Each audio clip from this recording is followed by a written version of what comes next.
আলহামদুলিল্লাহ, আলহামদুলিল্লাহ। আজকের মিলাদটা সম্পূর্ণ করলাম। রোজাদার একটি ব্যক্তিকে ইফতার করালে যে কতটা সওয়াব সেটা বলে বোঝানোর মতো না। এই মিলাদে গ্রামের মানুষরা সবাই একত্রিত হয়, দেখতেও অনেক ভালো লাগে, পরিবেশটা অনেক সুন্দর। আসসালামু আলাইকুম এভরিওয়ান, সবাই কেমন আছেন? আশা করছি সবাই অনেক ভালো আছেন। সকাল সকাল বাবুর জন্য ডিম সিদ্ধ করছিলাম আর সেটা আপনাদেরকে দেখে দিচ্ছিলাম। আর এইদিকে চুলা করে ফেলছি আর ওইদিকে আদা রসুন বাটতে ধরে পড়েছে আমার মামিরা আর আমার শাশুড়িটা। আসলে এভাবে দেখতে সবাইকে অনেক ভালো লাগছে না? প্রথমে এখানে বুট সিদ্ধ করার জন্য বুটগুলো ভালো করে ধুয়ে নিচ্ছিলাম। তো বুটগুলো সিদ্ধ করবে আমার একটা নানি আর আমি শুধু দেখিয়ে দিচ্ছিলাম। এই যে এটা কালাই বিরান, যেটা আমরা বলি ছোলা বুট।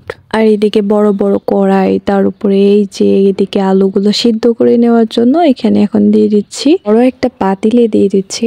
তো আমার এই নানিটাই রান্না করতেছে, আমি জাস্ট ভিডিও ফুটেজ নিচ্ছিলাম। আসলে সবাই মিলে এই কাজগুলো করার আনন্দটাই হচ্ছে আলাদা। মাশাআল্লাহ, পরিবেশটা অনেক ভালো লাগছে না? এই যে এখানে আদা রসুন বাটা হচ্ছে, পেঁয়াজ বাটা হবে, সবকিছুই হবে। আর এইদিকে দেখেন ওই নানি আবার এক চুলায় দিয়ে দিয়েছে আলু সিদ্ধ করতে, আর এক চুলায় দিয়ে দিয়েছে বুট সিদ্ধ করতে। মানে দুইটা চুলা দুই দিকে হচ্ছে। রান্নাটা কি দারুণ হবে, আপনারা কিছুক্ষণ পরে দেখলেই বুঝতে পারবেন। বুট তো সিদ্ধ হয়ে গেছে, এখন কষানোর পালা। এই তো মামি এদিক কষিয়ে নিচ্ছে। মামি কি সুন্দর করে বুটটা রান্না করে, মাশাআল্লাহ, ঘ্রাণও অনেক সুন্দর বের হয়েছে আর কালারটাও কিন্তু অনেক সুন্দর এসেছে। এই কাজগুলো দেখেও অনেক ভালো লাগে, মনে অনেক শান্তি লাগে, ঠিক না?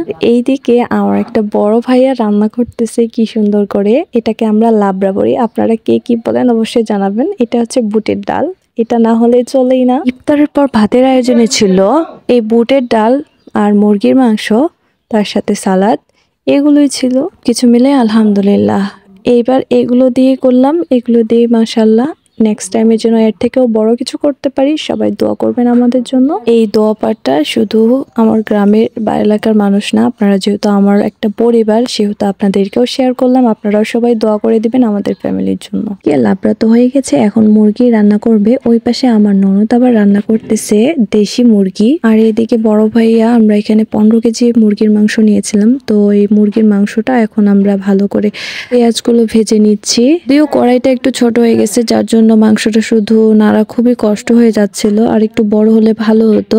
তবে এগুলো আমাদের ঘরোয়া ভাবে যা কিছু ছিল তা দিয়ে আমরা রান্না করার চেষ্টা করেছি। ভাইয়া অনেক কষ্ট করেছে, এই সুন্দর করে রান্না বান্না করেছে। এখানে যত মানুষ কাজ করতে পারবে তত মানুষের কিন্তু সওয়াব পাবে। আর সবাইকে অনেক অনেক থ্যাংক ইউ এতটা হেল্প করে দেওয়ার জন্য। এই তো এদিকে মাংসটা নাড়ে চাড়ে দিচ্ছিল আর এইদিকে হলুদটা হয়ে গেছিল একটু কালার কম, কারণ হলুদটা খুবই খারাপ হয়ে গেছিল, কিনছিল। তবে হলুদটার কালার কেন জানি আসতেছিল না। আর এখানে মরিচ দিয়ে দিল। আর এই তো আমাকে তেজপাতা দিয়ে দিতে বললো ভাইয়া, আমি দিয়ে দিচ্ছিলাম, পাশাপাশি ভিডিও নিচ্ছিলাম। সবকিছু ময় মশলা দিয়ে দিল। এর তো এইভাবে করে নেড়ে চেড়ে নিচ্ছি। আমাদের এলাকায় তো এইভাবে করে রান্না করে, আপনারা কিভাবে করে করেন অবশ্যই কিন্তু জানাবেন। মিলাদের যা কিছুই করেন না কেন সবকিছুই কিন্তু অনেক টেস্টি হয়, মিলাদের হোক বা মসজিদের হোক, যেটাই হোক না কেন। আর এই তো এদিকে দেশি মুরগিটা রান্না করতেছে। দেশি মুরগি দুইটা হচ্ছে যারা খায় না মুরগির, ব্রয়লার মুরগির মাংস, তাদের জন্য। আর পাশাপাশি কিছু মেহমান আসবে তাদের জন্য। কোন আগে আমার মা ফোন দিয়েছিল, বলল তারা নাকি একটা অটো নিয়ে সবাই আসবে। মানে আমার চাচা চাচি, আমার বাবা, আমার ভাইস্তাগুলো, আমার ছোট্ট মামুনি। মনটাও অনেক ভালো লাগতেছিল। এইদিকে তো ভাইয়া রান্নাটা করেই ফেললো, মাশাআল্লাহ, কালারটা কি সুন্দর এসেছে। আর এইদিকে বুন্দিয়া আমি বানিয়ে নিয়েছি আর এটা আমি রসে ভরা দেখিয়ে দিলাম আপনাদেরকে। যেহেতু আমি সম্পূর্ণ ভিডিওগুলো করতে পারিনি তাই ছোট্ট ছোট্ট ক্লিপ করে আপনাদেরকে দেখিয়ে দিচ্ছি। কারণ আমাদের নিজেদের মিলাদ, তাই নিজেদেরকেই বেশি একটু বিজি থাকতে হয়, এই জন্য। তাও পাশাপাশি আপনাদেরকে সবকিছু দেখিয়ে দিয়েছি। এইদিকে বিরান তো রেডি হয়ে গেছে, এই তো বুন্দিয়াও রেডি হয়ে গেছে। তার সাথে আমি দেখিয়ে দিচ্ছিলাম এই যে শসা কুচি, খেজুর। ইফতারের আয়োজনে ছিল ছোলা বুট, বুন্দিয়া, খেজুর, শসা আর বড়া। এইটুকুই ছিল ইফতারের আয়োজনে। তার সাথে ছিল মুড়ি, কারণ গ্রামের মানুষ, আমাদের মুড়ি না হলে চলেই না। শুরু হয়ে গেল মিলাদে বসার জন্য আয়োজন। এখানে পাটি বিছিয়ে দিয়ে দিচ্ছিল, যেহেতু আমাদের এদিকে এভাবেই চটি বিছিয়ে দেয়। দোয়া হবে তার জন্য আস্তে আস্তে মেহমান আসতে শুরু করছে, গ্রামের মানুষ আসতে শুরু করছে। আর এইদিকে আয়ান তো অনেক মানুষকে পেয়ে অনেক খুশি। আর এইদিকে আমার মেহমান চলে এসেছে অলরেডি। আর এই তো ইফতারের আয়োজন শুরু করে দিলাম। সবাই এখন প্লেট নিয়ে একে একে রেডি করতেছে। আর এদিকে দোয়া পাঠ হচ্ছে, এই তো সবাই মিলে।